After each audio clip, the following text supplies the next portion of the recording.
What's AI going to do next? I talked to Bob Baxley, SVP of Design at ThoughtSpot with experience from Apple, Pinterest, and Yahoo about that very question. My name's Andrew Hogan, Head of Insights at Figma, and this is FigBrew.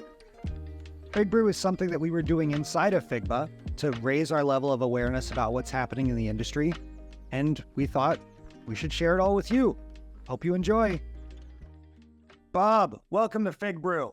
Andrew, thanks for having me. Excited to be here. Amazing to talk with you. I know you've been at Apple, Pinterest, Yahoo. You're now at ThoughtSpot. But to be honest, the only thing people care about is AI. So I want you to tell me, what's the last thing you did with AI? Really, I thought all they cared about this weekend was the Apple Vision Pro. But yeah, so we're still talking about AI now. They're going to have AI. That. AI. Look, guys, I mean, I'm playing around with ChatGPT and Claude and other stuff as well. Playing around with Midjourney and DALL-E. I personally, I've used it a little bit for travel planning. I have a lot of different little things that I post on LinkedIn, and I'm trying to build a website around those. So I have like 600 of these different little, basically tweets. And one of the interesting things I did is I gave that list of 400 of these tweets to ChatGPT, and I said, "Can you tell me the 13 themes that are captured in these things?" And of course, it did that in like, I don't know, 10 seconds, which is absolutely mind-boggling. And then it's sort of self-help type content. So then I was like, can you take that list of 13 themes and compare it to the 13 themes of the Stoic philosophers? And then it could do that. And then, okay, now slice it against Montaigne, and it could do that. And then my head kind of explodes because you start to realize what the heck is actually going on. And one of the things I tell people about AI is my wife used to be an attorney, and we have dinner parties with some of her attorney friends, and they're sort of naturally skeptical people. That's what makes them attorneys. And I'll start talking about AI, and they kind of bring that skepticism, and I'll trot out my phone. I'll go, well, let's just try a question. And they'll say something like, let's imagine we're doing travel planning. I'm like, okay, 2-week vacation in France, 60-year-old couple interested in music, movies, and food or something. And then it like kicks out a day by day, almost hour by hour itinerary in like, I don't know, 20 seconds. And then somebody at the table will go, yeah, but that's not exactly the thing I would do. I don't think I would do that on day 2. To which I have to go, could we just stop here for a minute and think about what's happened here? It is absolutely mind-boggling because you could have put in anything and this system's going to respond to you. Bob, you said the phrase, eating tech. Like, what does that mean? And how do you think that changes people's perception of these things? I mean, it's just what part of the economy and the happening in the world you're paying attention to, right? And like people like you and me and a lot of my neighbors here in Silicon Valley, like we just think tech all the time. It's the centerpiece of our life. Like we live for it. We're not just looking at computers to find the content. We're looking at computers because we're thinking about computing all the time. We're noticing all these things in the landscape. I talk to young designers about this all the time. Are you paying attention to the point of sale system at the gas station? Are you deconstructing the conceptual model of what it means to buy gasoline at the pump? When you're looking at self-checkout and it's treating you like a criminal, are you noticing that the fragmentation between all the different vendors that came to play to make that thing work? Like, isn't it clear to you that the point of sale piece where they're taking your credit card is completely bolted on to this other system, and that there's like friction in that fragmentation, and that's resulting in like a really poor user experience? I mean, I could go on and on. There's like software in every corner of your life. And most, mere mortals, as I call them, like normal people who don't eat tech all the time, they're just moving through life and kind of being forced to use all that stuff. And they're not really, it's just become sort of the ambiance of modern life. And those of us in the industry, I think you kind of look at it in a different way. The data would say that ChatGPT and DALL-E, like Midjourney, all of those things have actually broken out of the world of people who eat tech. I can't believe I'm repeating that, and we were going to maybe make it a thing. Yeah. But like they've broken out of that world, and it's surprising to the extent that that's happened, I think. Yeah, look, I think we're moving out of like just the pure early adopter stuff, and I haven't seen the usage figures for those things. I mean, clearly these systems are going to be transformative. I still just don't think the common person on the street has a good conceptual model of what they could use this thing for. And so right now there is a lot of party tricks, and we could all name the same things, travel planning, and I guess asking questions about the Romans or something.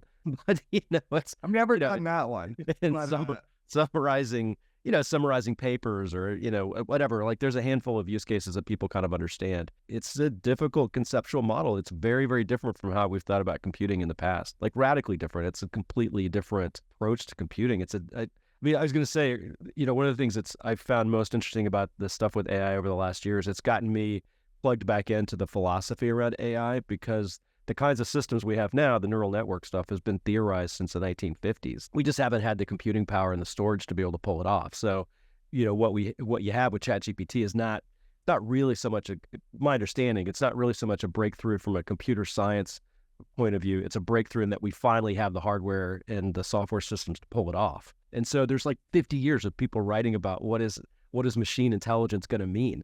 And it's got me reading some really interesting books. But around this time last year, I read a book called God, Human, Animal, Machine, which is kind of about the nature of intelligence. And, we used to just think it was only God that was intelligent. And then that kind of spanned to humans are intelligent. And now we think about animal intelligence.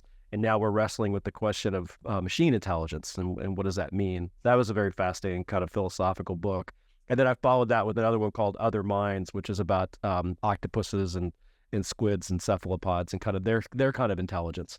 And the theory of that book is if you go back 500 million years ago, humans and octopuses shared this common ancestor called this flatworm. The flatworm's clearly not intelligent. Fast forward 500 million years, you got human beings, like to think we're intelligent. You got octopuses, clearly intelligent.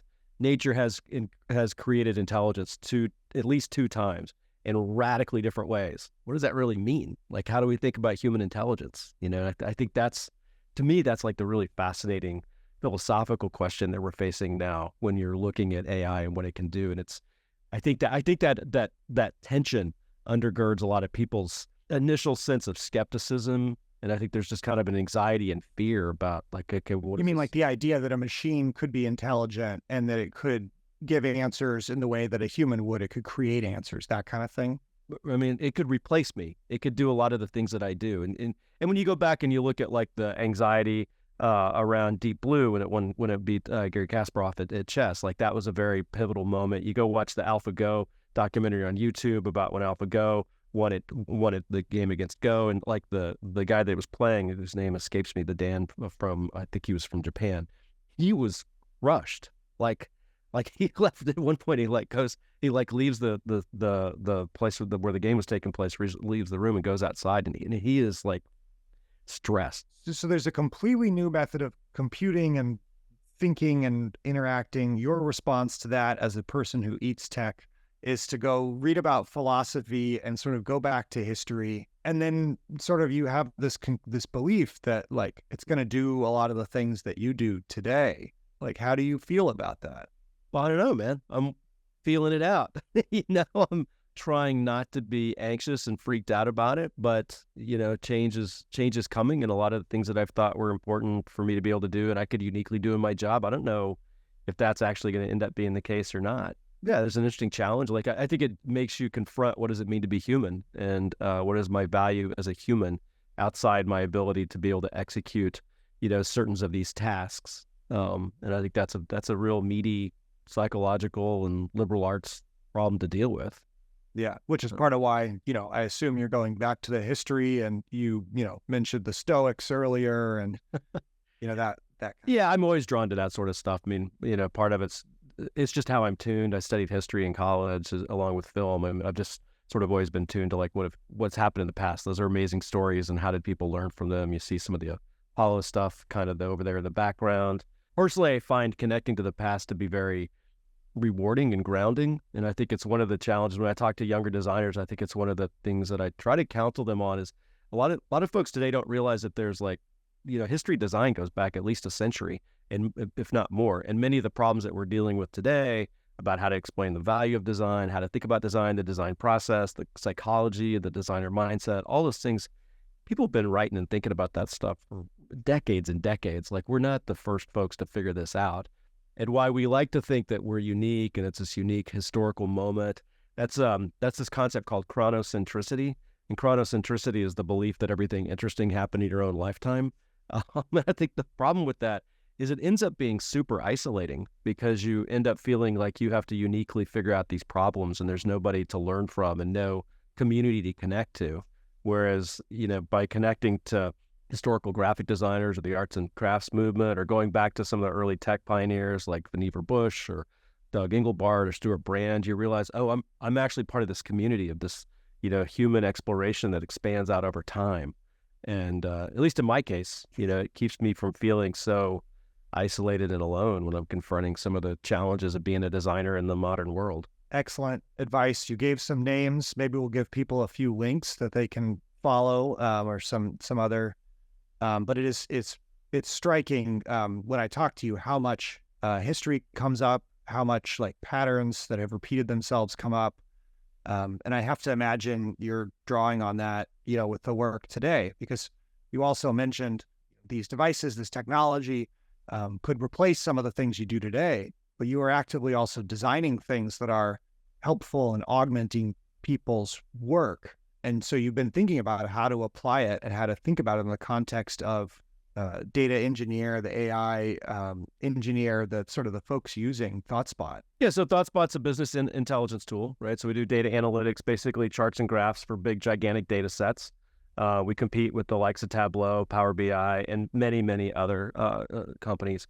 The vision of ThoughtSpot that the founders set forth when they founded the company was a more fact-driven world, right? So we wanted the change they wanted to see in the world was a world where decisions were based more on fact than just opinions and intuition. And so from that, you get the mission of trying to get the ThoughtSpot product in the hands of millions of users. And from that, then we get a UX strategy that we refer to as encourage exploration and reward curiosity. And then that leads to a handful of tenets of how we think about the design of the product. Now, what's unique about our product is we're trying to get data analytics into the hands of business users. The challenge for that is that in order to use our tool or any others, like most of our competitors, Tableau and Power BI, again, as examples, you would have to go get specialized training. Those are professional tools. They're sort of the BI equivalent of Photoshop. Like, you're not just going to get in those tools and figure stuff out. Like, you're going to have to get some training. But the goal of ThoughtSpot is to just put data analytics into the hands of normal folks, which means we need to have a tool that you can just sit down at and make sense of. Which is why I went there, because that's ultimately a very big and interesting UX design challenge that I think we've done a really great job of. We're broadly recognized as having the best UI in the space, and people buy the product because of the design and because of the usability. But there's still a fundamental challenge, which is for a business user to sit and use our tool, they have to understand, historically, they've had to understand their company's underlying data model. They had to know what particular columns were called, et cetera. Now, we have a simplified version of SQL that allows them to be able to create much less structured queries than they would have to do in a traditional language like SQL, but they still kind of had to have the vocabulary of the data model. What we've been able to do with AI over the last year is we've been able to use ChatGPT to go between how somebody might ask a natural language question and then map that into the company's data model. So somebody can say, what were my sales in North America in fiscal 2022 by region? And there's actually a whole bunch of different column names in there that there's different ways companies refer to sales, different ways to refer to region, et cetera. And in the past, you would have had to know exactly what those column names were. With our AI integration, you can ask that in a very natural way, and we can go off and interpolate that. So we're using AI almost like a translation service, where somebody can ask something in English, and we're able to convert that over into their kind of internal data model language to then bring back the chart and the results that they're looking for. And really aligned with the mission of, curiosity and exploration. And it's very punishing when you write code that doesn't work. And so getting something back is better than getting nothing back, for sure. Yeah. So if you go back to, again, our strategy of encourage exploration and reward curiosity, like one of our tenets is nobody wants to learn the product, and that means nobody wants to ever be stuck and have to read a manual. It also means they don't want to hit an error, right? And in coding environments, and most of our competitors, again, there's just lots of ways that you can dig yourself into a hole and not know what to do next. And our goal is to create a feeling where you can just stay and explore the data, and hopefully you kind of fall down a rabbit hole. Our conceptually, I'd love to see our product kind of be like the Wikipedia of your data model. And in my, I imagine users sitting there kind of surfing the data of their company in probably kind of an undirected, just humanly curious way. I just want to wander the data and see what I can find. That requires a lot of sophisticated technology because these data models are hard to navigate and complicated and technically specific. So just be able to click on things and have it constantly bringing you back results and results that are valid and accurate and everything else, and that you can understand. Like, I mean, in many ways, that's been tech for 50 years, right? Like moving from mainframes to personal computers from command lines to GUIs to, you're essentially following a very similar kind of path.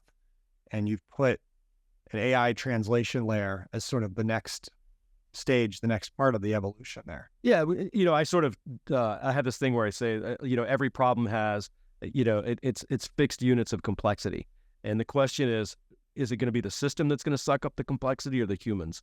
And most companies are trying to find where they want to be on that scale. And companies like Apple, they put a lot more emphasis in the system being the thing that's going to take care of the complexity and much less complexity for the users.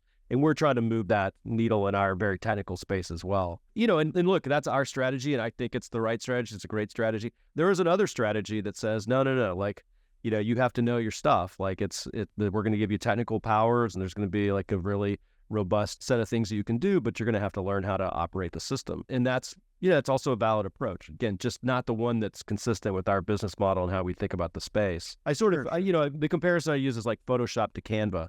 There's space for both. Not everybody that needs to produce assets wants to learn everything you have to learn to be able to use these other projects. Some people just want simpler stuff. Well, and it also, I know it's personally pretty aligned with your philosophy too, of your personal philosophy of, making things simpler for the user and making things more approachable. And I see a lot of alignment here. I feel like you've helped shape that. Yeah, look, whenever I get a chance to talk to other folks or to have a moment on stage, one of the things I try to do is take the audience, which is generally designers, back to like why we do what we do. And being a designer it's a tough thing. I think people get into it pretty optimistic and maybe a little naive about what it's going to be like, but the stakes are really high in software. There's a lot of money to be made. There's a lot of attention to be garnered from different companies. And so the stakes are high, and that means it's a difficult field for a creative professional to survive in. But I try to remind people that there actually are folks on the other side of the glass. And it's weird because in software, we don't see the people on the other side of the glass. It's an unattributed medium. They don't see us. They don't know who we are. And we never get to see them. Been fortunate to work on products that have been used by over 1 billion people. I've never seen anyone use anything I've designed in the wild, in real time, just happening, right? Like Never. I've never stumbled in somebody using the Apple online store. Stumbled. Pinterest. Okay. But you've watched people. Yeah, I've watched people, but it's always organized, right? I mean, so organic.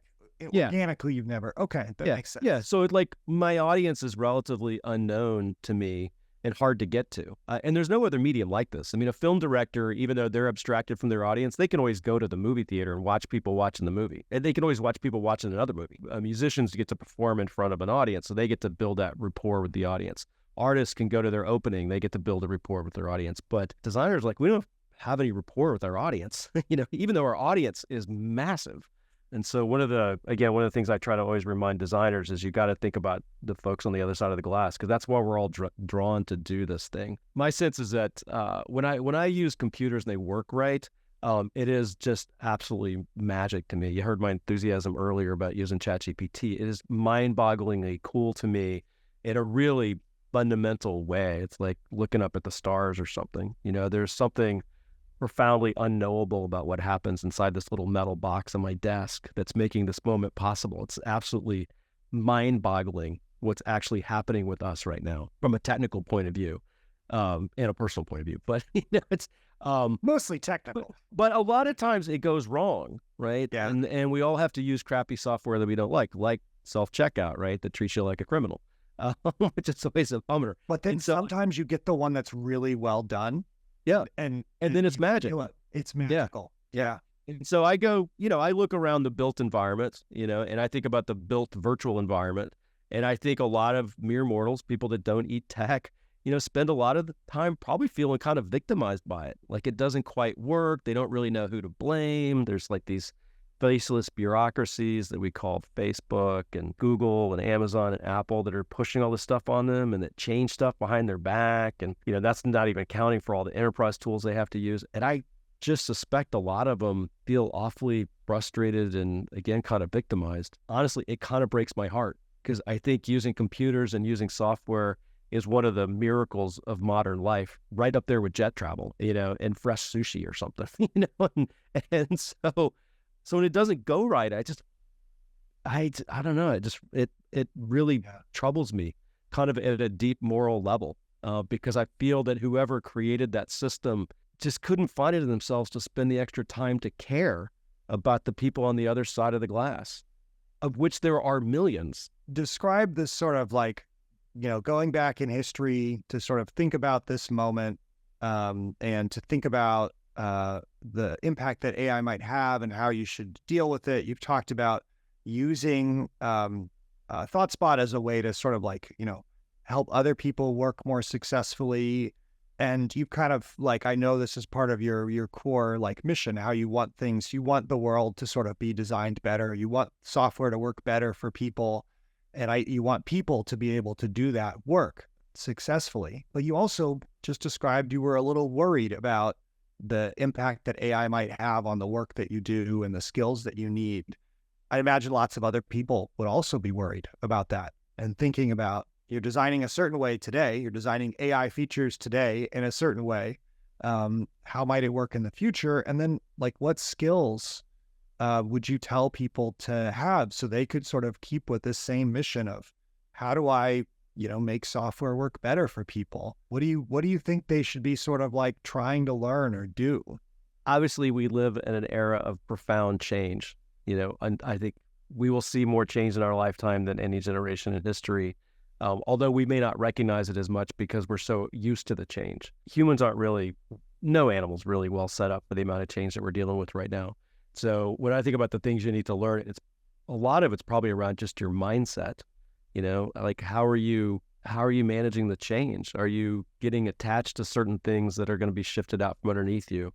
I focus a lot personally on what I call baseline thinking, which is to make my judgments today based on how the situation used to be in the past. And you see people do that, when they drive around their hometown and they kind of go, oh, I remember when that was a field, right? And they kind of get nostalgic and a little bit down that used to be a field and now it's a parking lot or something.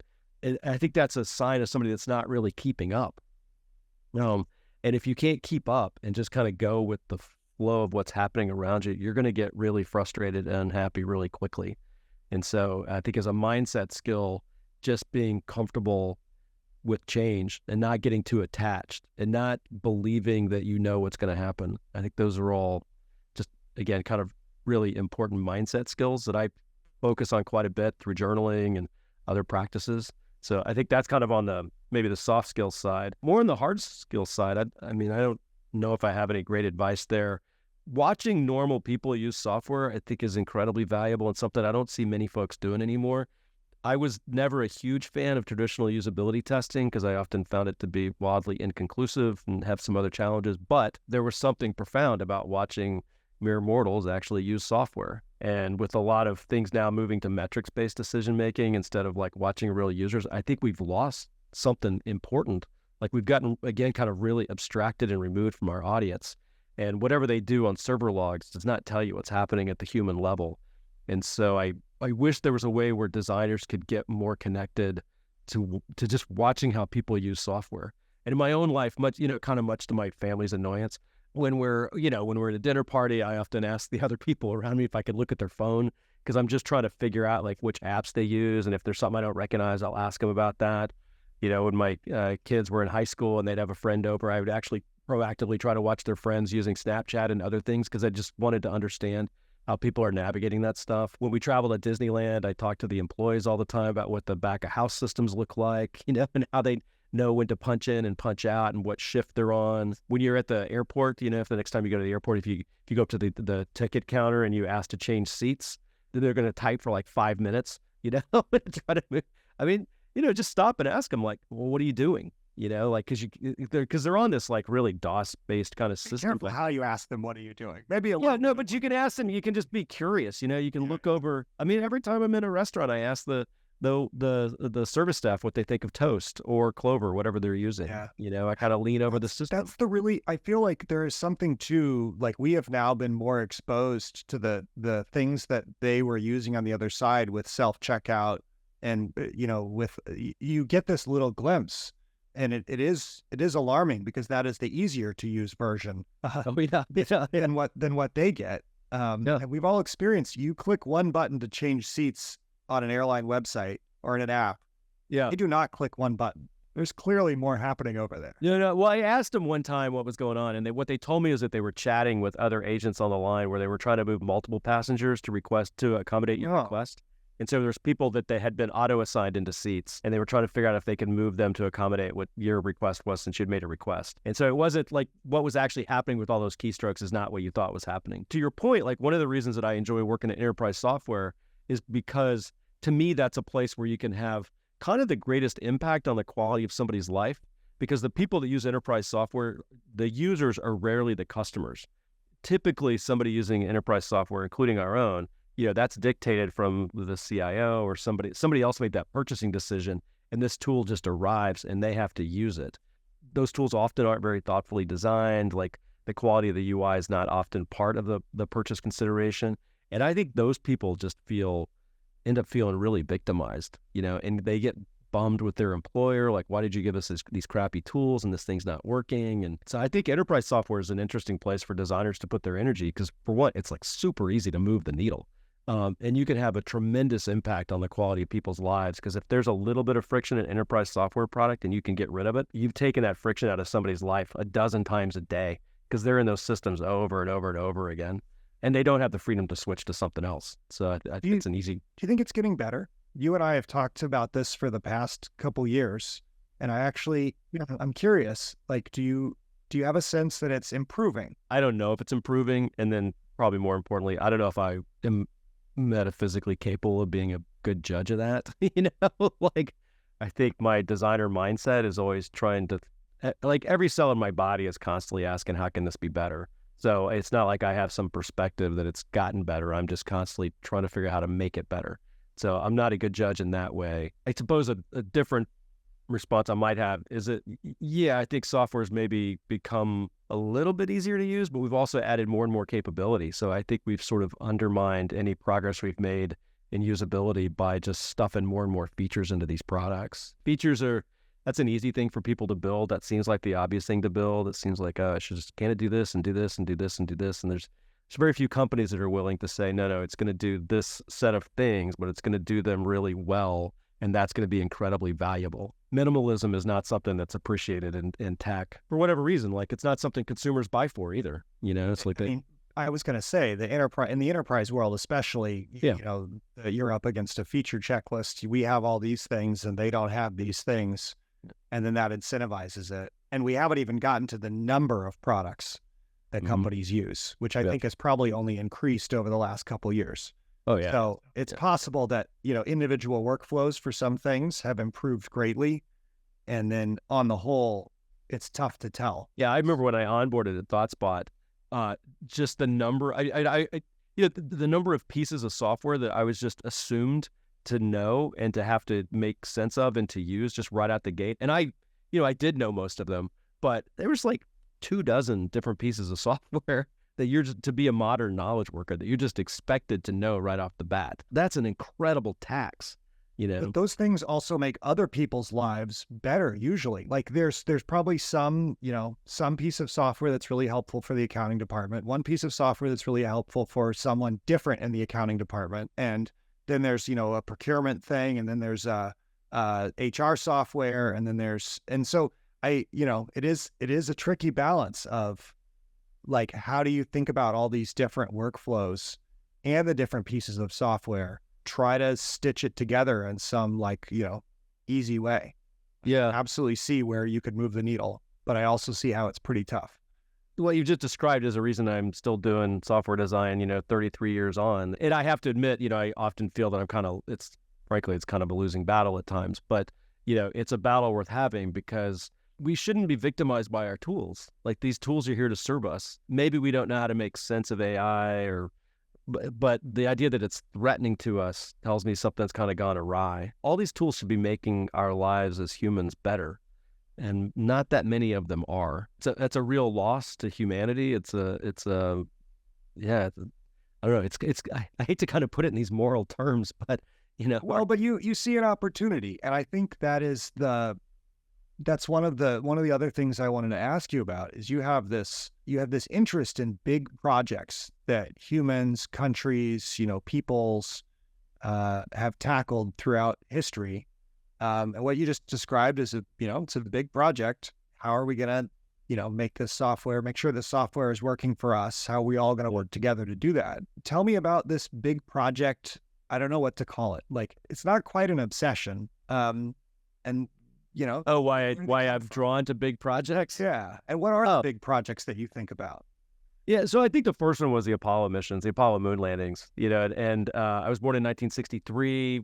Oddly, I should have been more interested in it when they landed in 1969, but it's just not kind of the milieu of the family I grew up in. So I kind of remember watching it, but not really. But I got into it in my 20s when I think there was one night I just looked up at the full moon, and I think it just hit me. We'd gone to the moon. Like 6 people walked on the surface of the moon. They camped out. 12 people had walked on the surface of the moon. We had 6 different campouts, on the surface of the moon. And when you look at it in the night sky and you really conceptualize that, it's just absolutely mind-boggling, like the audacity of it, and that we did it like 6 times between July 1969 and I think it was January 1972. Like it's 50 years ago. It's over 50 years ago that Gene Cernan and Harrison Schmitt left the surface of the moon for Apollo 7, or exited the moon on Apollo 17, and their footprints are still up there. The computers that they landed with are still up there. The core rope memory that had all the software that ran the landing computer for the lunar module, it's still up there. If you could recover it, you could run the code again. It's just mind-boggling. And so I think that led me to a fascination with the Apollo program. And I've done a lot of talks about this and leadership lessons from the Apollo program and how that applies to other things. And it's taken me a while to figure out that what's really fascinating is I do deeply believe that, the future of our survival and happiness as a species is our ability to cooperate at scale on these large-scale projects. And I'm a big believer in studying and doing case studies, So instead of doing theoretical ideas of what a design process is, it's like, well, let's just look at an example that let's look at a product that we all admire and then figure out how they made it and use that as a case study for how we might want to make our product. And so when I look at Apollo, I just sort of try to deconstruct it and use it as a case study of how human beings accomplished what was arguably a peacetime goal. It was at least, even if it was, an act of the Cold War, at least it was a non-violent act of the Cold War. And to get the country to commit that amount of time, that amount of money, that amount of risk, for a solid programs announced at Rice University in 1961, I believe. We landed in 1969, last mission against 1972. Like being able to sustain this country's attention within a decade. For a decade? Yeah. So I've got a talk where I deconstruct the Kennedy speech because people talk about a moonshot. I'm like, well, there's only been one moonshot, and that's the one that landed on the moon because a moonshot's kind of got to go to the moon. If you go and listen to that Rice speech, which I encourage everybody to do, it clocks in at 18 minutes. It is the consummate TED Talk. It is the TED Talk of all time. Go and listen to it and look at how Kennedy sells the vision of going to the moon and why we're going to go to the moon and why it matters and how much that changes people's minds and how compelling it is. And then especially watch him after he finishes the speech, because it turns out he's fairly short. And when he goes back to the seats, he's surrounded by these gigantic guys, and he sits there and he's kind of got this interesting look on his face. I don't think he was really expecting that response, and like he really expected it to go that well. I don't know, just looking at the video, kind of like, wow, he seems pretty proud of the moment, and he seems to have some sense of like what's happened. And it's just, I find that speech just super compelling, both to watch the video and to like read the narrative itself, and again, to deconstruct it. So are you saying we need a moonshot for enterprise software? I'm just kidding. No, I'm saying that, yeah, I'm just saying there's learnings from the Apollo program. There's learnings from how Walt sold Disneyland. Disneyland's a big, massive project. They went, within within 1 year, they went from getting the bank loans, based on a drawing that him and a Disney animator did at his house over the weekend, a drawing of the park. They got a bank loan against that, and they opened the park with Ronald Reagan as the master of ceremonies on TV 12 months later, like in a year. Like, how the hell do you do that? Like, you talk about an MVP and like time to market. Like, they built Disneyland in a year, and they got Ronald Reagan and like everybody imaginable to like come to the opening. It's phenomenal. And there's just not that many examples of humans pulling off large-scale projects like that. When I think about software, like building enterprise software is a large-scale project. How do you galvanize and motivate a huge group of people? Apple's the only company I see doing that in a reliable way at scale. Like if you look, I mentioned earlier the Apple Vision Pro, And people can look at the product and they can deconstruct the product. I would suggest that you look at the company that produced it and you ask yourself what kind of culture produces a product like that they were working on for, I think, 8 years. They were able to sustain that vision. None of it leaked. None of it leaked before the announcement. Yet probably hundreds of people worked on that product. And all the different specializations and explorations and all the things that had to go into creating that product that people are reporting as, kind of mind-blowing and in some cases maybe life-changing, although it seems a little hyperbolic. But, whether you're a believer in the Vision Pro or not, everybody's saying it's the most incredible consumer electronics product ever conceived ever. And like, what kind of culture pulls that off? Like, what's the mechanics of a culture that makes that possible? Well, and there's a series of them, right? Because it would be one thing if it was, just the iPhone, but it's also the watch, it's also the iPad, it's also the Mac. The Mac. I mean, clearly Steve, and Steve talked about that at the various points in his life. Like, the thing that he had created that he was most proud of was Apple, and that's the culture to go study. Like, what's the machine that makes Apple function? And that's apart from the products and what they actually produce. It's like, what is the culture? And that's how I look at the Apollo program. That's how I look at Disney. That's how I look at Pixar. There's only a handful of companies that can operate it that way. But those are the companies I think we should be studying from a case study point of view. Instead of trying to deconstruct some of these products, you say, what was the culture and the processes and the mindsets that ended up yielding these products that we all admire so much? The fascination with big projects has always made sense to me. I wanted to make sure other people heard about it. And it's such an interesting combination of, history. We were in a moment then, and what can we pull from that? What sorts of things can we think about? And, broadly applicable. You make people, if you want people to cross an ocean, teach them to sail, you teach them to yearn for the sea, right? Isn't it? Yeah. I always love hearing about that. Yeah, look, I think the trick with history, and it's true with Apollo, is, with all this stuff, including Apollo, is can you get yourself into a mindset where you can identify with the participants when they didn't know the outcome?